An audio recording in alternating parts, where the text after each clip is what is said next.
The wind, a cold, vast breath, sang past him, a melody only he could truly appreciate at this altitude.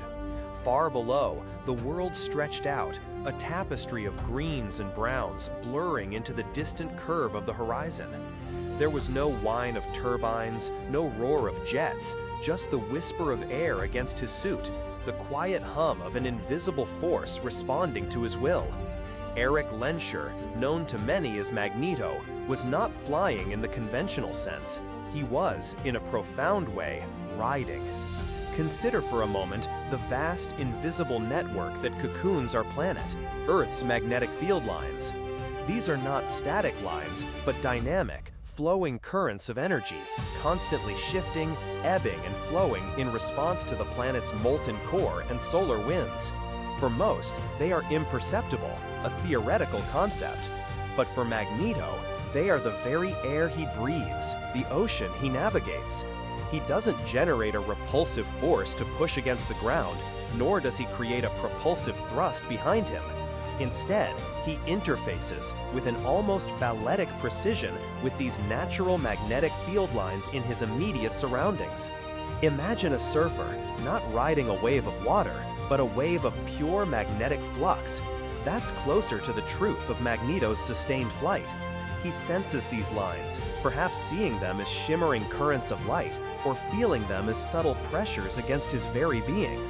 Then, with a thought, a focused exertion of his will, he subtly alters their local configuration, nudging them, bending them, creating localized gradients that allow him to be carried along, lifted, or pushed forward.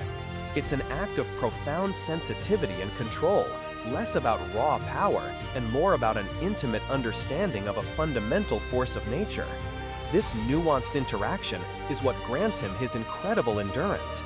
He isn't expending energy to create propulsion, but rather to manipulate an existing boundless source. Over long distances, this efficiency allows him to traverse continents, cross oceans, or soar above mountain ranges for hours on end without apparent fatigue. He simply tunes into the flow and becomes a part of it. This mastery extends to his control over speed and maneuverability. From a gentle, almost meditative drift through a cloud bank where he moves with the serene grace of a gliding eagle, to a sudden, breathtaking surge, accelerating from a standstill to supersonic speeds in a blink. This isn't a violent burst of power, but rather an exquisite finessing of the magnetic currents around him. He can pivot on a dime, dart through narrow canyons, or ascend vertically with astonishing swiftness, all through these minute, instantaneous adjustments to the magnetic landscape.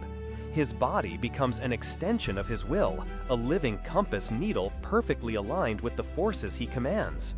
Within atmospheric conditions, this seamless control is where his true genius for flight shines. For personal movement, it's unparalleled. Picture him traversing a bustling cityscape, not soaring conspicuously above buildings, but weaving silently between them, a shadow against the glass, guided by the unseen magnetic lines of the urban grid. Or perhaps traveling to a remote, uncharted wilderness, navigating by the Earth's natural magnetic contours, his presence barely disturbing the air. But it's in combat mobility where this unique method of flight truly elevates his prowess. When facing a threat, Magneto doesn't just fly, he dances. He can use the magnetic field lines to accelerate away from an attack, halt instantly in mid-air to unleash a counter-assault, or rapidly shift his position to gain a tactical advantage. He's not simply flying, he's performing an aerial ballet of evasions and strikes, each movement fluid, precise, and executed with a chilling lack of effort. He becomes a blur, an elusive target, his flight an integral part of his offense and defense. And what of space? While the absence of atmosphere presents a new set of challenges, the Earth's magnetic field extends far beyond its gaseous envelope, and the solar winds carry their own magnetic signatures. When venturing into the vacuum, Magneto can enclose himself within a self-generated, breathable force field, a necessary cocoon to sustain life. Yet, the mechanism of his travel remains fundamentally the same. he continues to interface with the ambient magnetic fields, whether they be Earth's extended magnetosphere, the Sun's coronal magnetic fields, or even the subtle magnetic presence of distant celestial bodies. His ability to manipulate these forces isn't limited by an atmosphere. It's a universal language he speaks, allowing him to traverse the silent, star-strewn void. Ultimately, Magneto's flight is more than just a superpower. It's a profound connection to the fundamental energies of the cosmos. It speaks to a deep, intuitive understanding of the world, not as a collection of solid objects, but a vibrant, interconnected web of forces waiting to be mastered. His flight isn't just about defying gravity, it's about harmonizing with the invisible flow, about becoming one with the Earth's very breath. It's a testament to the elegant simplicity that can be found in the most complex of powers, a silent symphony of control over the invisible. Thank you for joining us on this exploration of Magneto's unique aerial capabilities.